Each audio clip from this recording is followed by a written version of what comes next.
मांगलिक के साथ मांगलिक के शादी और हैप्पी मैरिड लाइफ, पर इसका असली सच्चाई कोई बताने को तैयार नहीं है। कुछ ही एक हफ्ते पहले एक लड़की आई थी, बोल रही थी कि उनके और उनके हस्बैंड दोनों ही, पति पत्नी दोनों ही मांगलिक है, फिर भी उनके घर में सुख चैन की कमी है, कलेश मचा रहता है सुबह से लेकर रात तक। तो इसका सही आंसर मिलने जा रहा है, इस वीडियो में बने रहिए हमारे साथ। ये जो सवाल आपने छेड़ा है, मांगलिक के साथ मांगलिक की शादी, आज सुन लीजिए इस सवाल का सही जवाब। मान लीजिए दोनों ही मांगलिक है, पर मंगल का एनर्जी हो सकता है किसी में कम है या ज्यादा है, ज्यादा एग्रेसिव है, छठे, आठवें और 12वें हाउस में है, किसी भी तरह से पीड़ित है, तो क्या हो जाएगा? तो उसमें एग्रेशन बहुत ज्यादा होता है। स्पेशली मून का नाड़ी भी देखना पड़ता है, क्या कॉम्बिनेशन बन रहा है उसमें। और स्पेशली व्यक्ति, स्पेशली हस्बैंड के कुंडली में अगर आप देखें, वहां पर शुक्र यानी वीनस का प्लेसमेंट अगर बढ़िया नहीं है, वो कमजोर दिख रहा है, तो उस हालात में हम ऐसे शादी को कंटिन्यू नहीं कर सकते। देखा गया है कि सेपरेशन योग बनता है। पहला हाउस, छठा हाउस, 10वां हाउस और 12वां हाउस, ये अगर कनेक्शन बनता हुआ दिखे तो हम इसको सेपरेशन या फिर डिवोर्स का योग बताएंगे।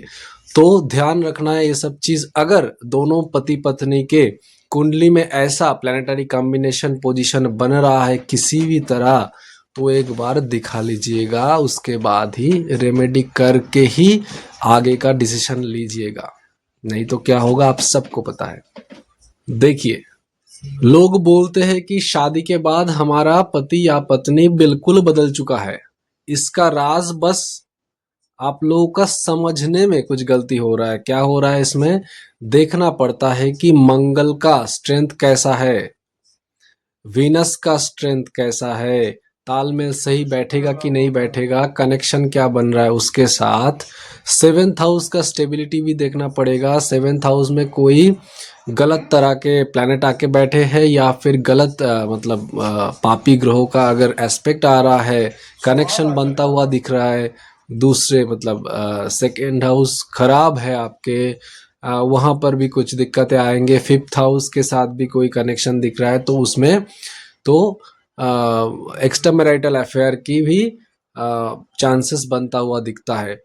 तो बहुत सारे एस्पेक्ट, और अगर सेकेंड मैरिज है तो स्पेशली 9th हाउस को देखा जाएगा और उसका क्या स्टेबिलिटी है, क्या उसका कनेक्शन बनता हुआ दिखे, ये सब देखा जाता है।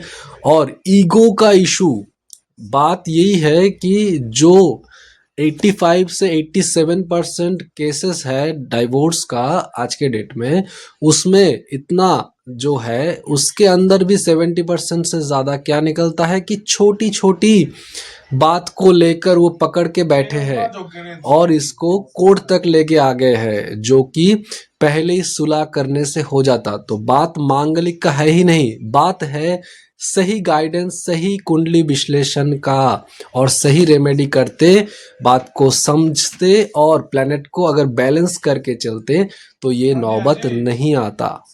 क्लियर है? सही तालमेल अगर बैठेंगे, इमोशनली, फिजिकली, हर तरह से अगर दोनों कंपेटिबल निकले, और अगर रेमेडी करके भी कंपेटिबल बना दिया जाए, वो भी एक खुशहाल जिंदगी को दर्शाता है। तो बात यही है कि आप क्या चाहते हो, खुशहाल जिंदगी, या फिर इतना सुनने के बाद भी अभी भी आपका ख्याल ऐसा है कि हम तो बस ये कुंडली ऐसे ही छोड़ देंगे, हम मांगलिक है दोनों, शादी के लिए हम रिश्ते को आगे बढ़ाएंगे। तो एक बार रुक जाइए, कृपया करके एक बार रुक जाइए और डिटेल में कुंडली एनालिसिस करवा लीजिए, ताकि ये जो रिश्ता है ये आगे अच्छे चले या फिर कोई दिक्कत ना आए। क्योंकि बहुत सारे केसेस आपको पता है जो फैमिली कोर्ट तक भी चला जाता है आज के डेट पर। और अच्छा लगे वीडियो तो ऑब्वियसली इसको लाइक कीजिए, कमेंट में लिखिए गाइडेंस अगर आपको कुंडली दिखाना है, और अपने दोस्तों के साथ शेयर भी कीजिएगा। हो सकता है आपका एक शेयर उसके उन लोगों के प्यारे से रिश्ता को बचा ले। राधे राधे, सब अच्छे रहिए, खुश रहिए, बी ब्लेस्ड।